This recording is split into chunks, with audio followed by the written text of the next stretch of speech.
Really happy to have iMerit here. Teresa, thank you for coming. I know that you're going to be doing a talk in a few minutes, so I won't hold you up for hours and ask every question I can think of. But I'd love for you to introduce yourself a bit, talk about what you do as the Director of Natural Language Solutions at iMerit. Great. Well, thanks very much for having me, and it's Absolutely. great to meet you. Yes. So I am from iMerit, which is a data services company powered by human intelligence and human-in-the-loop workflows. Yep. We work across a number of different industries and also across modalities. So voice is just one of the modalities that we work with. Right. We do a lot as well in computer vision. Yep.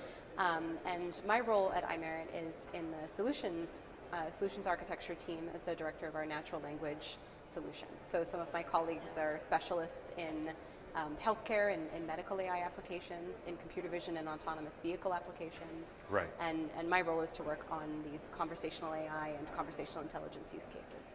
So we Okay. help our customers solve for their data needs, basically enriching and annotating those data sets Yes. using the power of a several thousand humans strong workforce. Right. Distributed across a couple of different countries. Yes. With deep domain expertise and several years of experience annotating natural language data. Right. And how long have you been with iMerit for? So I've been with iMerit just coming up on a year. Before that Okay. I was with another company, but actually prior to that I was with iMerit. Oh, really? Okay. So I left and came back. You just couldn't stay away. I couldn't stay away. It's a wonderful team. Yeah. That's wonderful. And for those that don't really understand iMerit as a company, can you give some context for who is iMerit and Yeah. what does iMerit have to do specific to like an event like Voice 22, Conversation AI, Voice AI, this whole world of all things speech? Exactly, yeah. So iMerit is a social impact company, first and foremost, founded several years ago to provide livelihoods in the tech economy and develop skill and to develop young people who wanted to enter that economy. Yes. So we provide training, we provide work, we provide sustainable livelihoods for people to support their families working as data analysts in this economy. You might consider us to be sort of like the all in-house managed version of, say, an app in Workforce. So our Okay. customers come with a very large data set typically that needs to be curated, sorted, enriched, analyzed. Right. And we provide the management, the workflow design expertise, the automations that make this more efficient, Right. and the expert labelers who know how to dig into these conversational data sets from a number of different industries and label them according to whatever our customers are trying to do, whether that's to create a new virtual assistant, Yep. to handle processing of multi-intents, which we know has been a recurring theme, I think, today, one of the big challenges. Right. Whether it's kind of richer emotion and engagement detection beyond just the sort of older fashioned sentiment analysis. Yes. We can help provide all of those layers of analysis to the data sets that will be used to train and evaluate the models. Okay. Now there was recently an event with TechCrunch. It was the It's upcoming, actually. Oh, it's upcoming. Okay, Yes. so this is upcoming. It's at the end of this year.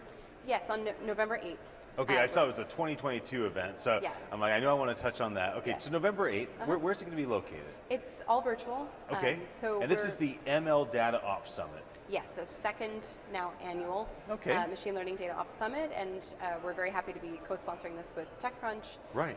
And we've got very interesting set of speakers from across a number of different industries, the financial services sector. We have Capital One, we have folks from the autonomous mobility sector, we have Zoox and Waymo coming in to speak about the very pragmatic challenges of running large-scale data operations for Right. machine learning products. Okay. And also getting into some of the ethical conversations that I think are really rich and really timely around Yes. how the data is being collected, how it's being used, what kinds of problems we choose to try to solve with automation, and what we still need to leverage human intelligence for. My last conversation, we were just saying kind of the famous quote, culture eats strategy. And sometimes I think in all things natural language solutions, natural language processing, ethics eats, everything else. Yeah. Because we have to gain and maintain user trust through privacy, security, thoughtfulness around these things. I'd love to hear your thoughts on ethics and natural language processing and all things in this kind of area. It's a very large domain, so I think one of the things that's kind of standing out to me right now is the attempt to use natural language understanding to detect and identify unwanted behavior or Right. behavior that's considered to be inappropriate in a given context. Yes. And that's so highly context dependent, so nuanced. There's a lot of risk there in trying to do that to begin with, whether you do that with the human content moderation team or you Right. try to automate it. So who decides, who gets to use what type of speech and in what context? Right. And I think now that we're discovering that large language models tuned with some feedback for, reinforcement kind of learning, making them a little bit more sophisticated Yes. every month, it seems, the models actually have increasing power to do this kind of moderation at some level of reliability. And so now those questions around whether this kind of speech should be moderated, by whom, for what purpose, Yeah. are becoming, I think, more urgent and, Yep. and more interesting.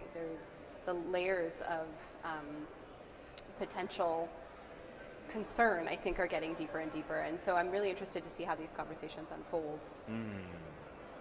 And what type of conversations are you wanting to have here in this environment at Voice 22?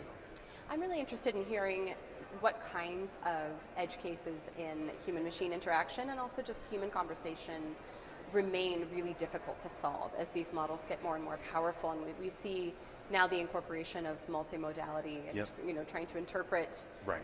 the affect of a speaker based on their facial expression, and all of these questions around, I think, accessibility and assumptions about what, for example, facial expression means about the affect of a speaker and their intent to continue a conversation. Yes. What kinds of problems are we still seeing the machine is unable to solve, and how are different teams here approaching that problem? That's good. If somebody wants to partake and, be an audience member, or maybe they want to look into it if it's not too late and participate as a speaker or sponsor for the ML Data Ops Summit Yeah. that you and TechCrunch are co-sponsoring, where do they go? Is there a website they go to, or give us some information on that. Yes, I don't have a URL for That's you. okay, yeah. But they can certainly reach out to me in the Okay. in the conference app, and I'll be happy to share. Or come Okay. by the iMerit booth. There you go. And we'll share information. It's we're open. But I for mean, I imagine if they type in registration, and iMerit TechCrunch Yeah, ML Data Ops Summit in Google, it's it'll be going to right there. happen for 'em. Absolutely. Final question: what attracts you, but iMerit as a company, to be involved here? We're so glad to have you as a sponsor, but why come to Voice 22? Why should others consider being a part of this community? I found so far that the kind of the depth of discussion of the problem space and the kind of caliber of scientific research here has been very high. Good. I'm very, very delighted with what I'm learning at Yes. the talks, and I think as a place to understand kind of the state of the art in this field, what practitioners are wrestling with and what advancements are being made, this has been a wonderful conference. It's wonderful. Yeah. Glad to hear that. Teresa, thank you so much for sitting down with me, having Thank this you. conversation. I enjoyed it. Anybody that's watching, thank you for your attention. My name is Ian Utilli. I am the CEO at Attention Live.